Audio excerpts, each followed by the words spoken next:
Is the pub trade dying? Is that a complete myth? Where do you see the pub trade going in, say, 10, 20 years? Do you think some pub owners struggle to see things quick enough? Up until a couple of months ago when we took over, there was 2 or 3 people in. So to stand there and see the pub full, people dancing on chairs, you take a sense of pride in that. And then the money sort of like is like a secondary thing, you know. I was in a pub a couple of months earlier was so crap. And then I'm stood there, I thought, I can't give this up. You know, to see people enjoying themselves in something what I've helped create. What does entertainment do for a pub? What is it you're effectively wanting from them? What do you expect of a singer coming in an act? When I was younger, I would certainly look at the cheaper acts, you know, just to get somebody on. That's false economy. We had this young lad turn up and he'd borrowed his mum's car to come to do his gig here. As he's come to the car park, he's reversed into a bollard. And he's coming, he's got a right flap. I said, all right, mate. So he said, I need to let my mum know. I said, all right, no worries, mate. You go and do what you've got to do. So I presumed he was going out to make a phone call. He went home and didn't come back. Oh, wow. He did. So I've got people waiting for live entertainment. He's gone home to get his bumper sorted, you know. So.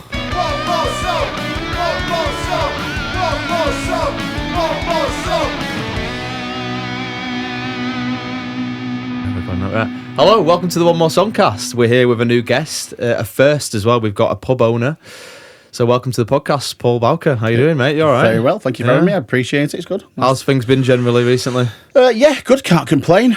Took on a new venue about 2.5 months ago. You've already played there, haven't you? And yeah, it's taken off really quickly, really good, like, you know. So yeah, it's a funny one because it's the Bay Horse, which is from this studio is probably not even a mile, is it? Half a mile up the road. No, it's just taking me a minute to get here. Like, I lived here for 20 years and never played at that pub, so that was strange actually playing. You know, a great night as well, wasn't it? It was really good. It was a good night, yeah. It was good, yeah. And I want to get into that because I think you have a habit in the local music industry, whatever you want to call it, of really turning round pubs from what they are. Have you got a strategy for that? Like, so what I mean by that is, I think some of the pubs you've taken on before have been very like, the community doesn't seem part of that pub. Yeah. But you seem to have a way, and it's not me kissing your ass here, it is generally what you've done when you've come to the area, of really turning that round, getting the community back in, and you just seem to know what's right for each pub. How do you go about that? Yeah, it doesn't always work, but you need to gauge it. Obviously, the first pub we met at was in Exton as well, wasn't it? Yeah. And that was dying a death to the point they were talking about pulling it down. But it just needed to be loved. That was all. A bit of effort putting into it, a lick of paint, make it nice. I think with me, the way I run pubs is people think I'm a lazy get, but because I spend so much time your side of the bar. But I think that's what a lot of the certainly village pubs, maybe not town pubs so much, but village pubs, or that's what they need. That personal touch, have the banter with the lads, go and talk to everybody if they're having a meal, go and ask them how their food is. You know what I mean? Show an interest and just. Get involved in the local area, you know. So I think in regards to music, I've always tried to bring in as much local talent as possible, including you. But when I first came round here, I was bringing people I knew was good over from Blackpool, where I'm from, you know what I mean? So, but yeah, I think it's just a case of showing an interest in the pub and being there. And like you just mentioned, the Bay Horse, the people before me, who were very nice people, by the way, but they didn't tend to be there. They didn't show an interest. And obviously, I'm there as much as I can be. Having kids, obviously, I'm there as much as I can be. You know, so yeah, that's it. I think it's just shows putting a bit of love back into it, really. Yeah, having a face as well. Yeah, of course. And you can gauge what people want. People talk and people mention. They brought up acts. Do you remember for a brief time I had the Top Block? Oh yeah. Yeah. You did. Yeah. You didn't play for me there, but yeah, I think you've done a couple of leaving dues. So I thought you was a jinx. I was a bit wary at first. Oh yeah. But you was mentioned there, and obviously you got a monthly gig at the Mills, didn't you? You know, yes. So he was always good. You know, and what I like about local talent is you've normally got a following as well. I had a young lad at the Bay Horse on Saturday called Ben Allen. Nice lad. He said he's not met you. He said, but he seems to do a lot of gigs, and you've either just been or just going. Like, he knows me, I think. He said that. He said, but you don't really, you know what I mean. He said, you should all get together and connect, really, shouldn't you? Like, that's what we're trying to do. Have a group, you know. But but he was good, you know. He was a nice lad, you know, and the night was going well. So I do my normal thing like I do with you. I'm finishing at 11 o'clock, I was whispering here, another 50 quid for half an hour. And he stayed on because you'd want it while it's rocking, you want it to stay rocking. Background music's just not the same, is it? You know, so it's it's a no-brainer sometimes, and it's not much of a loss because you make it back over the bar anyway, you know. So it's not bad, you know. So rewinding you slightly then, so getting into the pub trade, was that something? Was that like your first job? Was it getting into the pub trade, or did you do jobs before that? You know. No, so obviously when you come out of school or college, you can't go straight to the pub because you're not old enough. And I was fortunate, I suppose, that my parents was managers for Bass, and they had pubs for around 18, 20 years as well.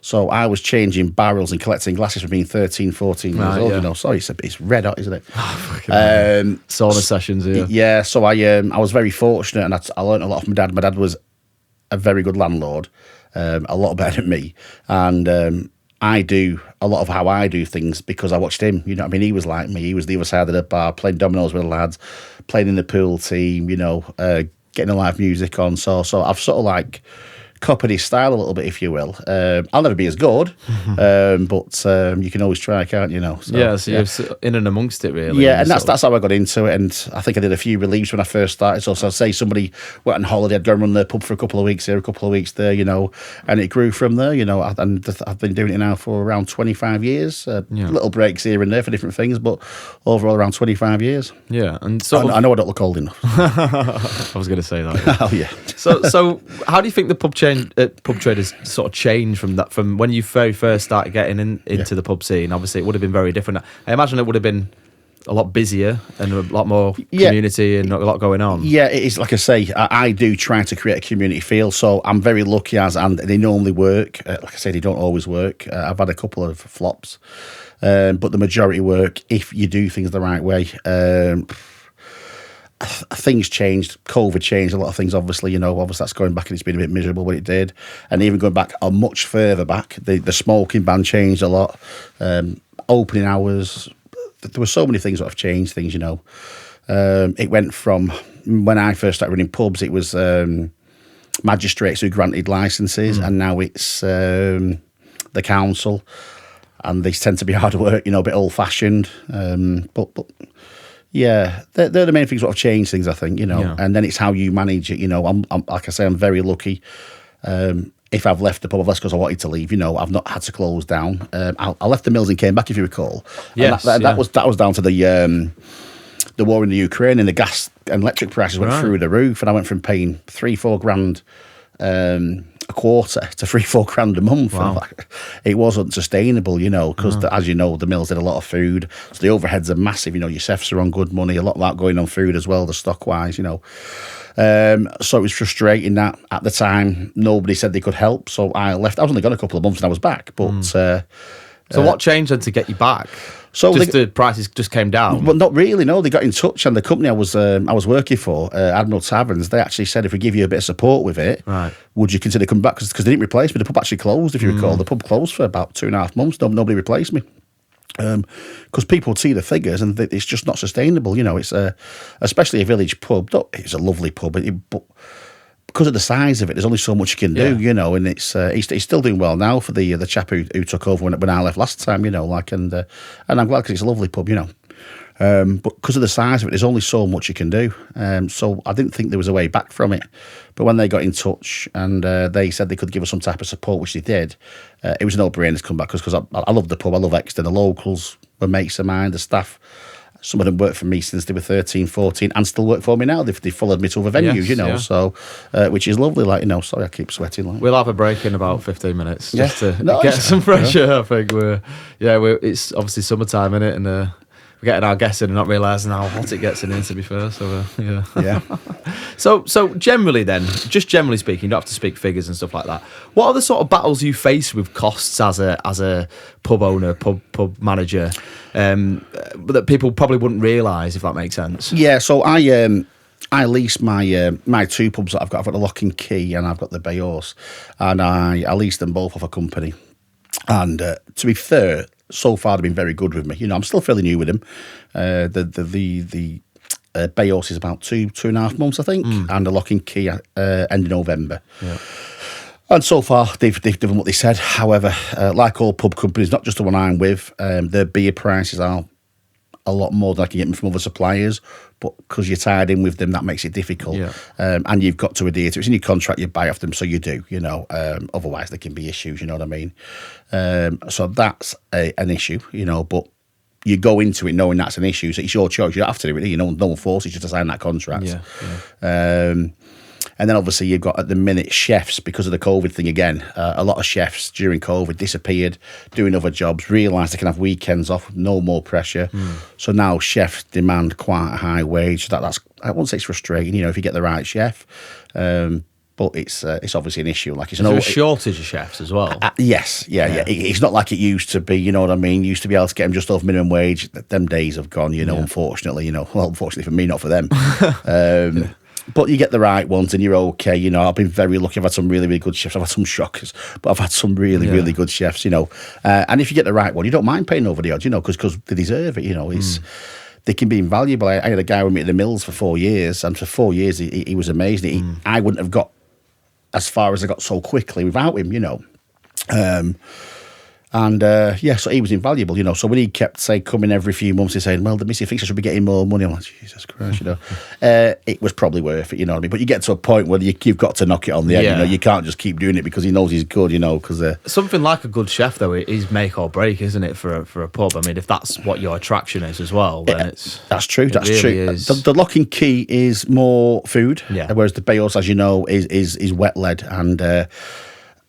you could get away with a good cook at the Bayos. However, I'm a bit of a snob, and I don't want to be good. I want to be the best, so I do still go for chefs. At the minute, the amount of meals we're doing probably doesn't warrant it. However, the feedback's great on the food, and it just looks better having good food, you know what I mean? Yeah. It's been so poorly loved for so long on that side of things. It's nice for people to be coming back and giving us good feedback, and the reviews have been great so far, so... So it's worth it, So coming in then and making those tough decisions in that initial stage, obviously you would have to very quickly decide that the Lock and Key is more of an eating pub than it is like a boozer, and the same for the Bay Horse. Is it tough making those big decisions? I know we've had conversations as well about what you effectively may have to cut as well, and stuff like that. How do you sort of approach that? What you're looking for, if that makes sense? It's trial and error. You see if it works. I think the Lock and Key's location, it's by a canal. It's got a good beer garden. Well, it's got a beer garden. I'm just doing it at the minute. I've got new benches coming this week, which I just come back to me. And it was a no-brainer. It's more of a destination pub where people are only going to really go for food. You do get a few locals in, but it's definitely food-led. You know what I mean? The kitchen's better equipped, a bit old-fashioned, but it's better equipped. It's a no-brainer. That's food because of the location. And in summer, it should be a killing, The Bay Horse is just always been a proper drinker's pub. It's good. The tea time trade is fantastic. They're all good lads. There's no issues. It's good. It looks after itself, really. So I notice that a lot. I think Lee probably does as well. A lot of tea time drinking pubs where you feel like you'd be better going on as a singer at 5-6 o'clock rather than 8+ o'clock. Do you notice the culture of drinkers changing as well, in this climate? Yeah. So with the tea time drinks at the Bay Horse, they enjoy the music when it's on, but they're not really there for that. So if I do tea time entertainment, it tends to be outside in weather like this. Have you done outside for me? I don't think you have you? No. So there's a young local lad called Alex Haynes. Yeah. You know Alex, of course you do. Yeah. And he's done loads of outside gigs for me during the day because I love it. He's a young lad. He brings a following on his family turn up. Everyone thinks it's cute because he's on. He did the Mount as well in Fleetwood the week after you when you came to Fleetwood that time for me. And he went down a storm there like you did. He was really good. But yeah, that's what I tend to do. I do occasionally do outdoor events with 4 or 5 bands on during the day. I think I had planned to do it at the Lock and Key, but the entertainment's not really taken off unless it's a big entertainment, even though you're playing there tonight. It's just the solo artists and the duos on a Saturday didn't really attract the attention I was hoping for. So all the acts I'd booked at the Lock are now going to the Bay Horse because I'd booked for the full year. But I have a guy called Lionel Vinyl from Blackpool who's like a DJ, 70s guy. He's an amazing fella. Norrie Ashcroft is his real name. And he fills the place, I have a tribute acts. They fill the place. Yeah. But then I've put guys like you and Alex and Ben who was on this weekend for me, and the the bay's been bouncing, absolutely bouncing. Yeah, so what works at one pub doesn't work at the other. And you've got to gauge it, you've got to try it. And I tried it down there. I'd have loved it to work, obviously. Now that's why I did it. But unfortunately, never. I'm still have entertainment, just not as often, you know. So. Yeah. Do you think some pub owners struggle to see things quick enough? And what I mean by that is, like, for example, I've played in a few pubs before where they seem to be flogging a dead horse for like too long, if that makes sense. So for where you've said, acts like me don't particularly work at Lock and Key, you're able to see that and cut it. Yeah. I feel like a lot of people hold on too long, or they'll stick to this set time that just doesn't work every single time. You need to be flexible and you need to move as quick as it can, because you know what I mean. It's you're just wasting money. So I saw one of your previous podcasts, because obviously you invited me and I did a bit of homework. And I had a nosy, like, you know, and you was talking about people getting paid off gigs. You know what I mean, when you turn up or you get cancelled last minute. So I have the thing, what I've always done, it's never been if I don't cancel first thing on the day of a gig, I go ahead with it. Yeah. If someone turns up and they've made the effort to drive to the venue, pack the car, unpack the car, as far as I'm concerned, that's half your job done already, you know what I mean? So obviously you're all talented, you're all great singers, well, some better than most, some better than others, should I say. But I couldn't then say to you, no, sorry, I don't want you tonight. Once you've made that effort. So there's been a few times, even round here, you know, gigs have turned, people have turned up to gig. There's been 3 or 4 people in the pub, and I've let the gig go ahead simply because I think it'd be wrong. It's your business. You're earning money, like, you know what I mean. You've made that effort. I think you've got to go through it, and I've taken a loss. Yeah. But you're saying that I've had that very few times. You know what I mean? If I know it's not going to work, someone is known a day or two before. If I find out the pub round the corner's got a festival on, like Talbot Fest or X Fest or something like that, and I realise I'm going to be flogging the dead horse, then I'll cancel early, you know. Yeah. But if it comes to it's like the lunchtime on the day, or someone's actually set off, because not every act's local. Most of mine are. If they've left Manchester, there's a girl called Georgia who sang for me recently. Yeah. She had left Manchester. Once she's set off, I can't cancel her then. That's just, it's out of order, you know. No. So you'd be surprised how many aren't asked about that, though. I get that, and I can't, you know what I mean? And if I was a better businessman, maybe I wouldn't be, but I just couldn't do it. Morally, I couldn't do it, like, you know. Yeah, well, like we all hold a reputation, you've got to hold a reputation as well, haven't you? Of course, you'll suddenly find that nobody will want to play at your pub. So it's, no, 100, I agree. Like, and I've done the same forever. I've seen pub landlords just say, do the first spot, I'll give you 70 quid, then bugger off. Like, you know what I mean? And even that, I think, is disrespectful, you know. It's tough, isn't it? Because it's a difficult one. I mean, what's your thoughts about, because me and Lee started doing it recently, and it's a bit of a taboo subject maybe in taking deposits at pubs. We do it sometimes, don't we, where you've never met the bar owner before, so I can trust you, so it's not a problem, but a lot of them, not so much, you don't know what you're walking into, so I take a deposit. Have you ever done that for acts? No. Would you be happy to do that? If I had to, yeah. To secure somebody or something like that. Yeah. Sorry, that's my phone buzzing. I've actually come across something recently where somebody was doing a DJing gig in around here, actually, and they'd been booked for New Year's Eve. They turned up to do a gig recently.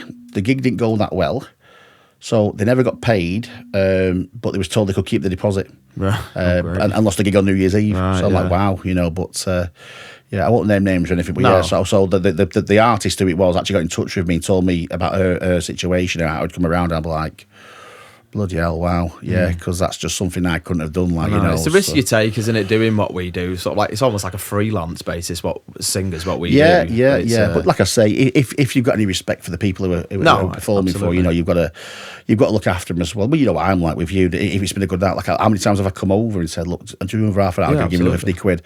And to be fair, there's only once you said no. Do you remember that? Really? No. Yeah, that was because you was running a marathon in Chorley the next day and you won it. Oh, it weren't a marathon, but 10K. Was it 10K? Sorry, I've got to get to bed. I do remember now. So you did a gig for me, like, and I went over, like, I could do with going, really. Like, that's if you want to go, you want to go, like, you know, and you won it. So you made the right decision, didn't you? You know, so maybe, yeah. Now, I think it works both ways in the sense that, like, I've worked with you for so long, I can trust you. When you offer me a gig, like, I'm more inclined to be like, I'll definitely do that gig and any opportunities that you offer, because And I think there's a lot of bar owners where it's always an iffy experience, and you're not sure whether to do other gigs. And I think on the long run, it's better to approach it the way you do, from our perspective, if that makes sense. Yeah.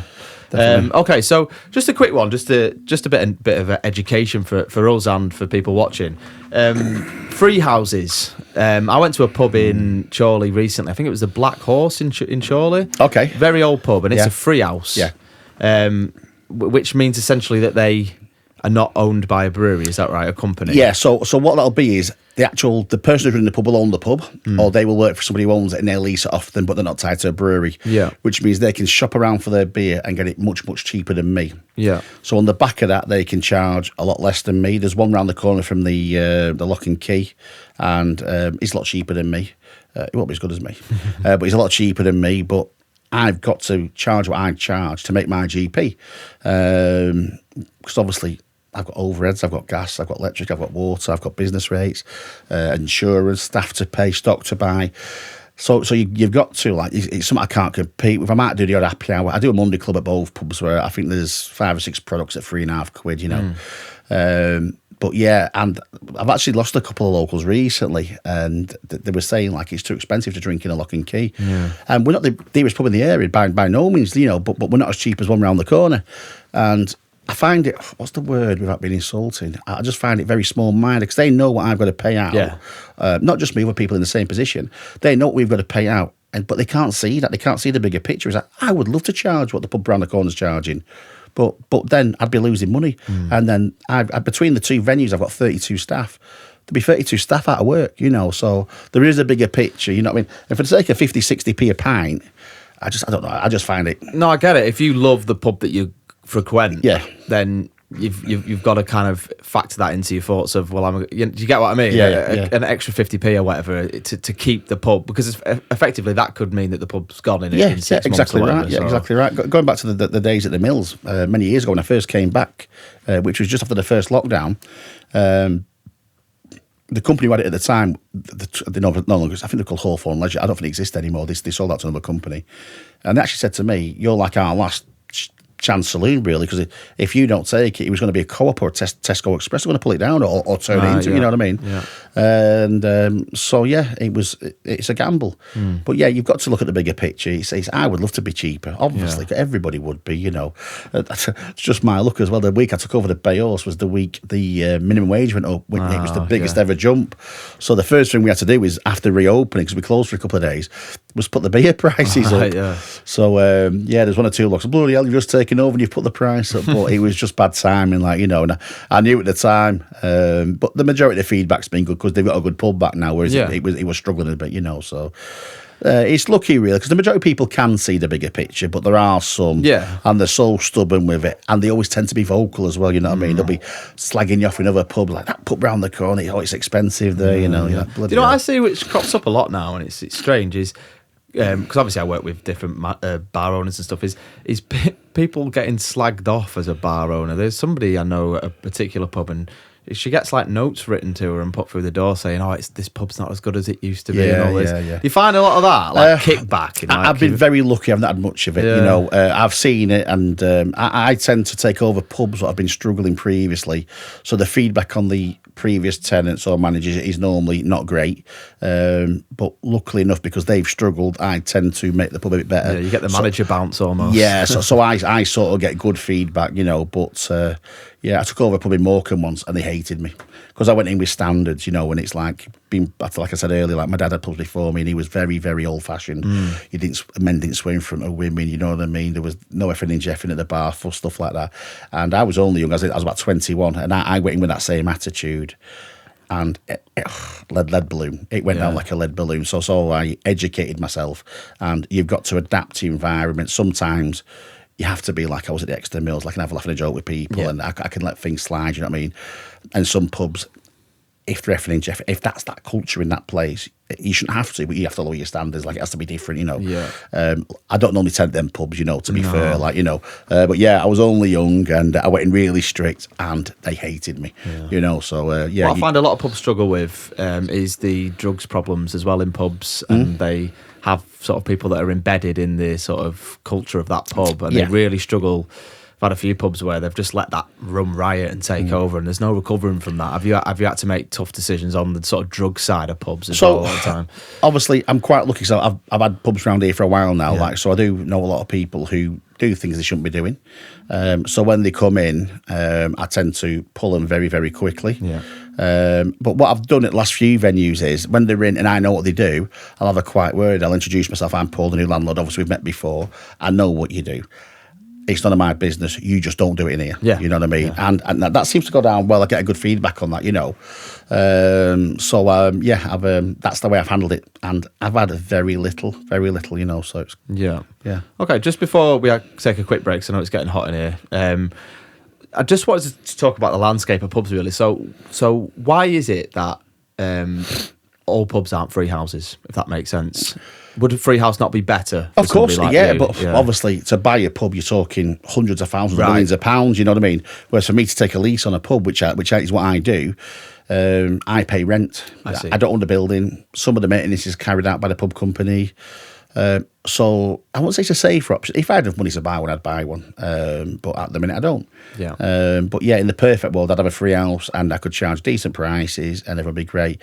And I don't know what the percentage are of free house in the country, but the majority of pubs in our country are tenanted, so that's why you get the odd ones what are cheap. You get Witherspoons what are cheap because he's got so many. He gets a massive discount, I've got two, so my discount's irrelevant, really. You know what I mean? It's not worth talking about, So that's why they get it so cheap. Because the rumours were back with a couple of the pub companies who were a bit cheaper, like Craft Union and Witherspoons, is that they're getting beer what come close to the sell-by date. That's not true. Right. What it is they buy in bulk for the full estate, and on the back of that they can charge a lot cheaper, so that's how they do it, Okay, so I see. yeah. Okay. Right, we're going to take a very short break, then we'll get into the relationships between sort of musicians and pub owners like yourself. I know we've talked a little bit about it, but I want to delve into a few things, so I'll have a quick break and cool off, and then we'll see you in a minute. Perfect. Cheers. Thank you. Right, hello, welcome to part 2 of the episode with Paul Bowker.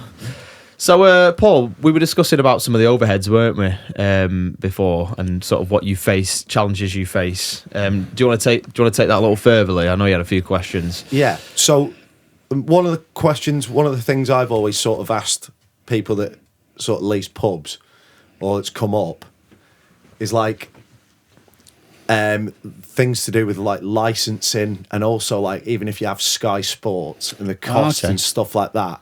Have you had pubs that have had Sky Sports and BT Sports?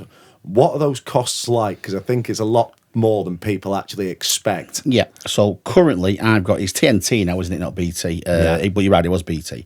And I've got Sky Sports as well, and I'm currently paying £1,300 a month at one venue. At the other venue, I've taken it out. The Lock and Key, there was nobody turning up for matches, and I was never clawing that £1,300 back. And you know what I'm like, I love my football, but it just wasn't worth it, unfortunately. There's a couple lads who go in, they're disappointed, but £1,300's £1,300. The Bay Horse, it does warrant it, because it is more of a drinkers pub, more of a sports pub.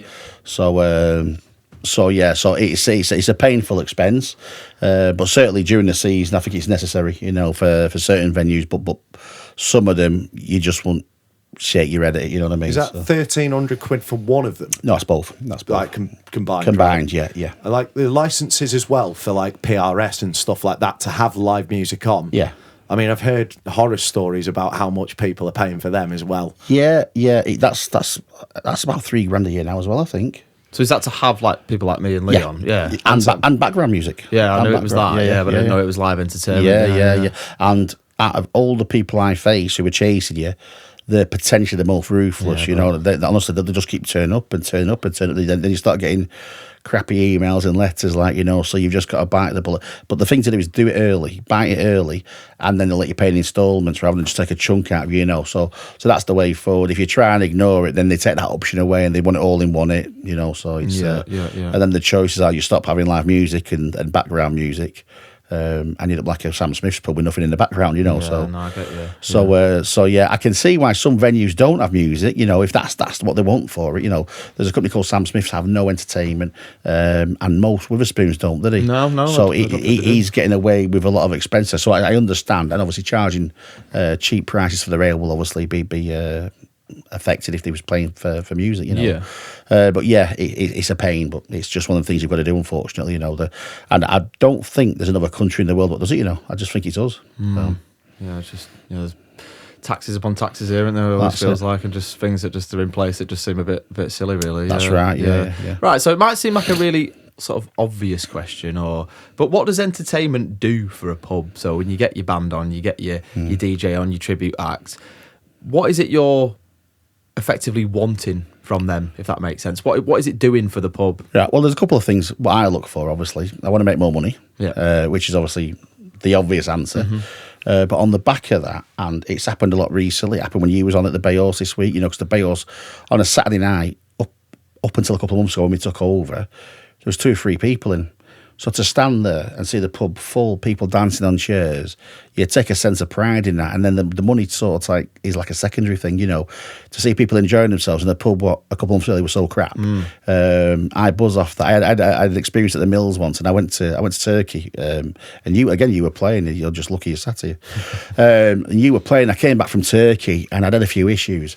And I'm like, do I need this anymore? I've done it for so long. Is it time to? And I came back, and the day I came back was the Saturday, and you were playing. And the place was bouncing, and I'm stood there. I thought, I can't give this up. You know, to see people enjoying themselves in something what I've helped create, you know, it's a big thing, like, you know. And I had a Lady Gaga, I've got to mention Charlie Munro was at the Lock and Key a few months ago. She's been on recently as well, but a few months ago stands out for me. And they said they'd seen nothing like it before. The place was bouncing, you know. So, yeah, you take a sense of pride in that, and you can see, and people will tell their friends. All the videos go on Facebook and Instagram, you know. So I get a lot of pride out of that. Don't get me wrong, the money's lovely, but there are sometimes I stand there and I think this is buzzing. It's really, really nice. So and is that sort of like some evidence to the brewery or the company as well, to say, look at this pub, you know, it's thriving, look what I'm doing for it as well, you'd know? like to think so. And now and again they'll ask for feedback, and if you can send pictures and stuff like that, and they have news bulletins what they send out to all the other tenants and things like that.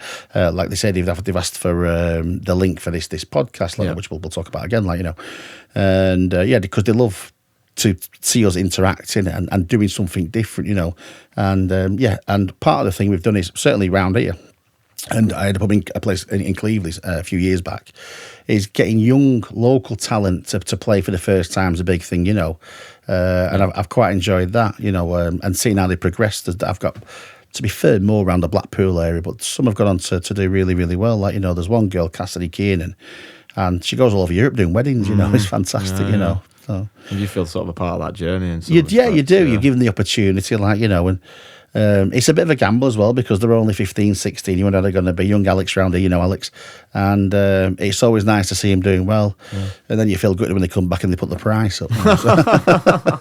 No, I get you. Again, it's going to seem like an obvious question, this, but we've sort of spoke about what maybe we expect of you. What do you expect of a singer coming in an act? Like, what are the sort of principles, like, you know, the way you carry yourself, and what do you actually want from them, if that makes sense? I think the main thing is that you turn up with the right manner, you interact with the crowd. Obviously, you want someone to be professional, your gear's going to work, you're not running around looking for extensions, because it happens, you know what I mean? And sometimes it can't be helped, you know. And obviously you want a quality entertainment. When I was younger, doing this for a living, I would certainly look at the cheaper acts, you know, just to get somebody on. That's false economy. If I had a DJ one New Year, and it was a last minute thing because I just taken the pub on. I'm not going to name names, I don't embarrass people, you know. And he was a gibbering wreck, and he was he was just nervous. He was DJ, he was nervous on New Year's Eve. He actually asked me to do the countdown because he was too nervous at midnight. So I had to get up and do the countdown at midnight because he was too nervous, a DJ, you know. So you want people to be able to do the job, you know, be professional, turn up on time. Another story at a local venue around here, actually. We had this young lad turn up, and he'd borrowed his mum's car to come to do his gig here. It was the Mills. Anyway, as he's come to the car park, he's reversed into a bollard. And he's coming, he's got a right flap. I said, all right, mate. So he said, I need to let my mum know. I said, all right, no worries, mate. You go and do what you've got to do. So I presumed he was going out to make a phone call. He went home and didn't come back. Oh, wow. He did. So I've got people waiting for live entertainment. He's gone home to get his bumper sorted, you know. So, yeah. That sort of leads on quite nicely to a question we planned, is like how that... So again, we've talked about how a manager cancelling a gig last minute affects, the singer, but vice versa. Have you ever had acts that have just completely? Well, you just said that you have. Yeah. How does that affect you? So obviously, it depends. You on won't pay them, will you? But Yeah. you've advertised this night for everybody that now isn't happening. Well, what happened? You got somebody for me once. A girl came to film. I can't remember if somebody couldn't make it, and you got a friend to come, didn't you? Do you remember? Yeah. I think it was Boxing Day as well, so it was quite an important day. So that's what we do. Sometimes you can get somebody last minute. The concern is whether they've not got a gig at a weekend, if they're any good, Yeah. But yeah, sometimes you've got to explain to people. It's disappointing. And 9 times out of 10 for advertising now, all I do is in the pub and social media, so it costs very little, if anything at all. If you've done had posters made, put it in the paper, then you're a bit more annoyed. Again, I won't name names, but I had a band in Blackpool twice cancel on me because they got better paying gigs, and it was a case if you match it, we'll do it for you. It was booked in. I've had posters made, and they're very, very good, but I'll never use them again. You know what I mean? That ship sailed. So they sort of got a better offer and just fucked it exactly off. Right. Exactly right. Yeah, so they've got a better offer and they've gone and played somewhere else for more money, But I knew if they did a wedding, there was over £1,000, But for a Saturday night at a pub in Cleveland, I can't make that money back. So they took the gig, happy to do the 500, and then when they've been offered, and I get it, but at the same time, it's disappointing when I've had posters made. It's been in the local paper, So well, I think there's always that difficulty because. Say, for example, with people like you that I know, we'll book our gigs in quite early, won't we? Because the diary can fill up fast. Yeah. And then there's always that risk that, like, some, really good wedding gig will come through for double, triple the money. But I think it's important, like what you said before, like, if I then cancel on you, that just completely fucks any future if that was the case and you was to give me 2-3 weeks notice, I would not be bothered. You know what I mean? I had it recently with a lad from Fleetwood, a superb lad. He's never ever let me down before. He told me the truth. At least 4 weeks before his gig, I went, it's fine, don't worry about it. I haven't even advertised yet, don't worry about it. You know what I mean? It's all good, and I don't mind. Like, you've got to earn money, you know what I mean? And if a gig like that comes across, they don't come across short notice often, do they? So I completely get that. Yeah. But when it's like the day or a couple of days before and you've advertised, then it's a different kettle of fish, But you've got to have a bit of give and take, haven't you? Definitely. I don't think this question was planned, but it might be interesting to get some knowledge from it. Working with agents from your perspective, so obviously we know what our experience is like working with agents. Yeah. Is there benefits to you for working with agents in the sense of you might get qualified acts that have been sort of tested in some ways, or do you like to just go direct to source with people? I used to use agents, but over the years I've met that many contacts, I tend to just do it myself now, And honestly, I must get 3 messages a day off artists on Facebook pages at both pubs asking for gigs. Right. Since I've gone to the Bay, and Bay's doing really well, it's 3-4 times a day. Ping, ping, ping, my phone goes, and it's somebody wanting a gig. Yeah. But you can't give everyone a gig, you know what I mean? You'd like to. So I do tend to look at YouTube channels, see what they're like, and if anything comes up. But even then, people are booking now for next year already, aren't they? So it's really good. But so would you say then? So you've just touched on looking on YouTube and Facebook pages for singers that are looking for gigs. Is that the thing you'll do? So when you're getting these pile of messages, you'll sift through the messages and you'll look for like show reels and videos and that kind of thing. Yeah. A bit of word of mouth, I'm guessing as well. But if they're not from the area, for example, you won't have that. So exactly right. Yeah, and like I say, when I was younger, I penny pinching, I'd go for cheaper acts, and now you realise you've got to speculate a little bit, get a little bit more, pay a little bit more, you get more quality, I respect for everybody, by the way. They've got the bottle to get up and do it. I couldn't do it. I won't even do karaoke, But yeah, a lot of respect for everyone who gets up and performs. But you've got to pay a little bit more, and you get what you pay for. But the best way, if you don't know the act, is word of mouth is the best. But then, over to that, it's like checking out videos on Facebook or YouTube or wherever you can get it, And sometimes it's you put someone, you're like, what the hell, But it's very rare, to be fair. If they've got the bottle to approach you, they've normally got something about them, So it's But that's how I do it, I don't know if that's how everybody else does. I would imagine so. And again, what's again? It seems like a really simple question, but I just think it's good for clarity, really. Like, what's the first thing you're looking at between a good act and a bad act? What are you like? Oh, they're good. Is it the sort of response they're getting from the audience? Is it the quality of their voice and their guitar playing? To be fair, it's a bit of everything, to be fair. Well, a big thing for me is participation with the audience, the way they get the banter off the audience, you know what I mean? some people can be the best singer in the world, great guitarist, but they've got no banter, there's no personality. That's as important to me as having a great voice. I was very lucky recently. I had a girl who did an Adele tribute at the Bay, Thirstaff. That's what she does, like, you know what I mean? She's called Nick, and superb. She had everything. She sounded brilliant. She looked the part. She bounced off the customer. She walked around, interacted, and that's brilliant. You know what I mean?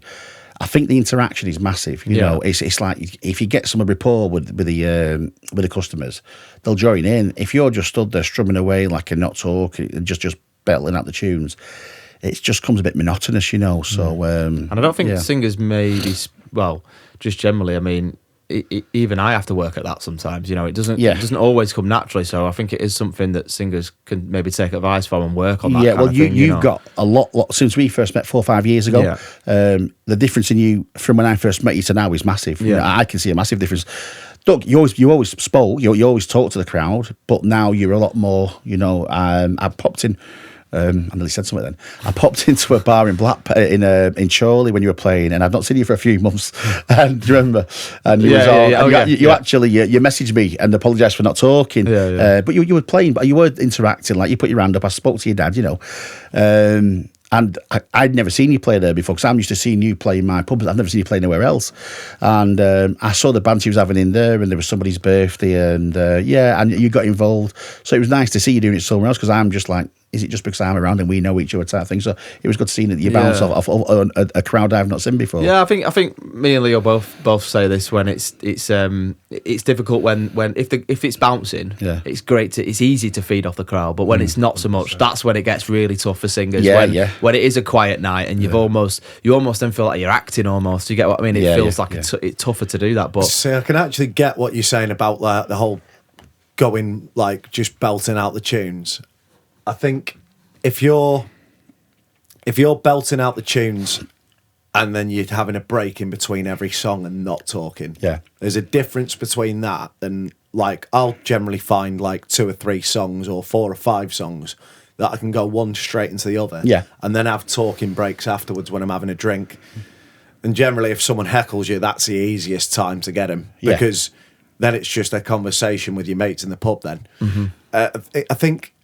Like, I always struggled when it was quiet, because, believe it or not, you can sing in front of a crowd, but talking to people, it's a different game. You just feel like you're talking shite. I think that's half the issue. But when you're up there, even just so much, I even forgot about, like, introducing a song, and I kind of got that from you. Like, you kind of just bounce off the way people do it. Like, when we're doing the duo, he'll just simply introduce a song and say, oh, this one's by so and so.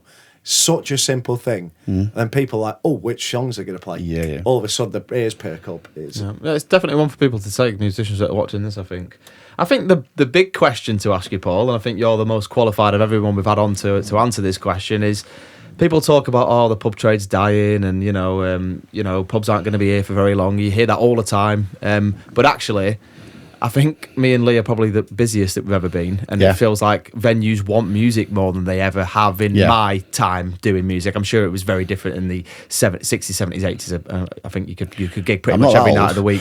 No, you're not, but I hear my granddad's stories, and he was gigging, every night of the week, pretty much. But is the pub trade dying? Is that a complete myth?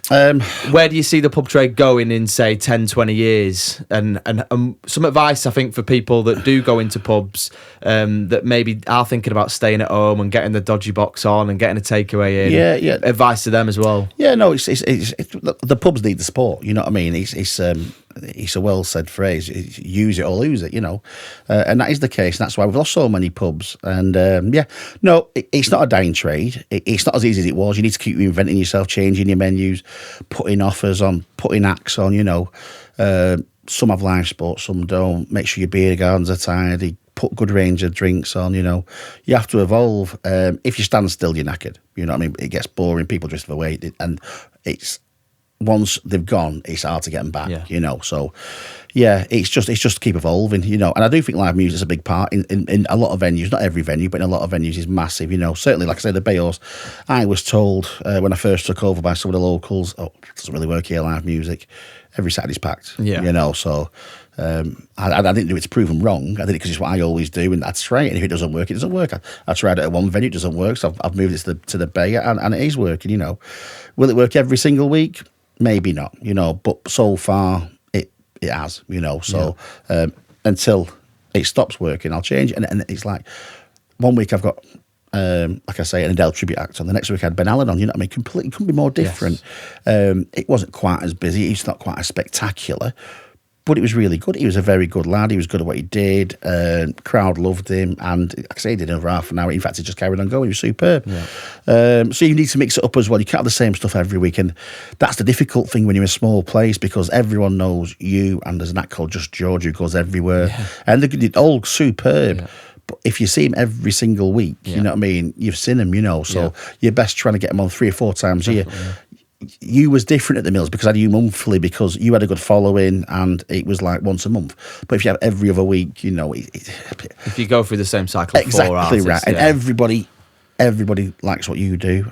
Alex Ainscoe, George, they all love it. But if it's every single week, it's not the same. At different venues, it makes a big difference. So if I see you 1 week at one pub and the next, I don't know why it's different. But if you're in the same place all the time, it seems to be different. Yeah, I find it with venues as well. I'll not go down as well in some venues as others, and other people will go down better than me. And I think it's the venue owner knowing their place the best, isn't it? And knowing what works for them. I think that's ultimately the long-term success in it. Yeah, really. I'd agree. Like I say, I tried at one pub, but it never quite worked. It's a shame. I wanted it to. Obviously, I wouldn't have done it otherwise. I've moved it to this one, and it's working. So it's trial and error. But yeah, is it a dying trade? I genuinely believe if they run right, you're okay. You know what I mean? It has to be look spotless. Everything's clean, everything's tidy. Hygiene's massive now, obviously, People are so quick to criticise. Social media's massive, So, yeah, it's just got to be, you've got to be on the ball all the time. But, yeah, if you've got the right venue and the right location, you can still make a nice living, Yeah, going back to that point about, looking at new acts. An act comes in, you've had, like, indie music, you've had the, the whole backing track singer, the tribute acts and all that. Say a different type of act comes in that you've seen, like, I don't know, let's go with, you've had all that, like, country or Cockney, and an Irish act comes in. Yeah. You're looking at that.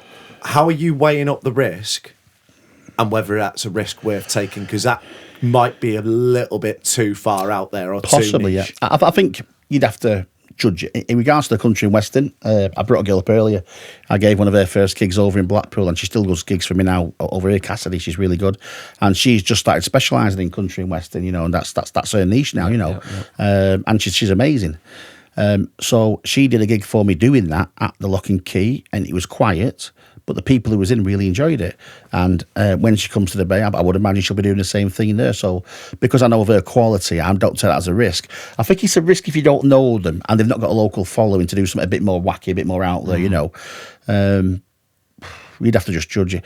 Obviously, an Irish act, St Paddy's Day would be perfect, but obviously if they're any good, they're going to be booked, aren't they? So... Yeah, so I think it's just one you've got to judge by your crowd. That's to go with it. Like, my dad had a pub for years in Thornton, the Gardener's Arms, and he had a regular drag act on. And at the time, it was Lily, and it went down brilliant every time. Yeah, it's not for me, but my dad absolutely. I don't say he loved him, but he loved the act, and he filled the venue. So it was worth doing. But I think that's a bit close enough to Blackpool to get away with that. I don't think the Barrows is ready for that. Yeah. Right, we're going to start wrapping this episode up unless there's anything else you want to add, Lee. Well, I suppose about original music, maybe? Yeah, that was probably the only one I was going to ask. So, original music is probably not seen in a lot of pubs, just simply because people want to hear what they like. Yeah. They want to hear songs they know.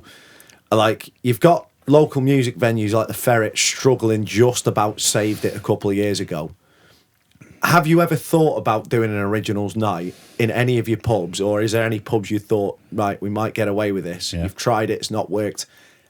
What do you think it would take for like an originals night to get put on in a pub? Yeah, so I have done that.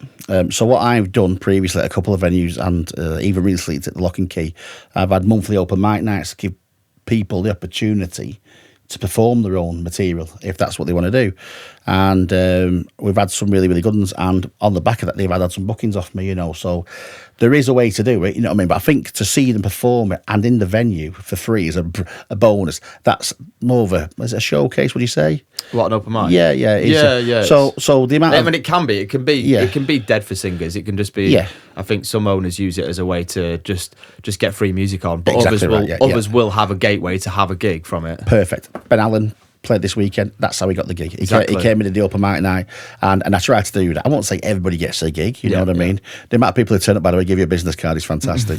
But yeah, so no, I have done it, and I think for me that'd be the best way to do it, you know, unless they're prepared to do it on a midweek night to see how it goes, and then give them X amount for a gig, and then give them a proper gig at a weekend once you know the quality. You know? Have you ever had word from somebody that I will bring? So say like for an originals night, if I'm telling you that I've got all these fans as an original musician, my own writing, and you say, well, I'm guaranteed to bring 100 people to this gig tonight. You can only trust their word with that, can't you? But it's like, you know, again, you're taking a risk there, aren't you? But you had promises like that. Yeah, it is a risk, but for somebody to make that statement and then to have to stand there and perform in front of you with nobody else in the pub, you'd be like, it'd take some bottle, wouldn't it? You know, so I think I'd be inclined to go with that. You know, if someone says, I'm going to bring you 50, 60 people in, but I sing all my own material. Well, if he's bringing 56 people, it must be quality, it must be decent, you know. So I think on the back of that, I'd give it a go, you know. So. Yeah. Right. I think we're going to wrap it up here. I know, obviously, you're in competition with the industry, but I do want to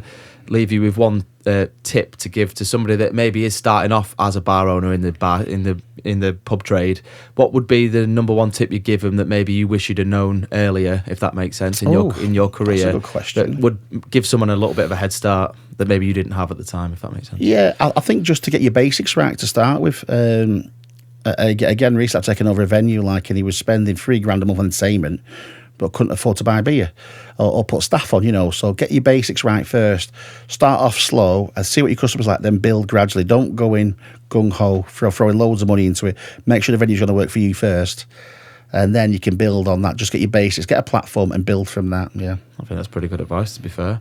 Right, I think we're going to wrap it up there. There may be a part 2 in the future. I've thoroughly enjoyed having you on, Paul. And obviously I'm gigging for you tonight, so I better interact with the audience tonight. So looking forward to it. But no, you've been a pleasure to have on, Paul. And thank you very much. We wish you all the best. If you want to go and check out Paul's pubs, do you want to give a little shout out to the pubs that you own in the minute? The Bayhorse, Wigan Road at Exton, or the Lock and Key at Botany Bay. So come and see us. Yeah, brilliant. Right, we'll see you for the next one. Thank you very much. Cheers, guys. Show.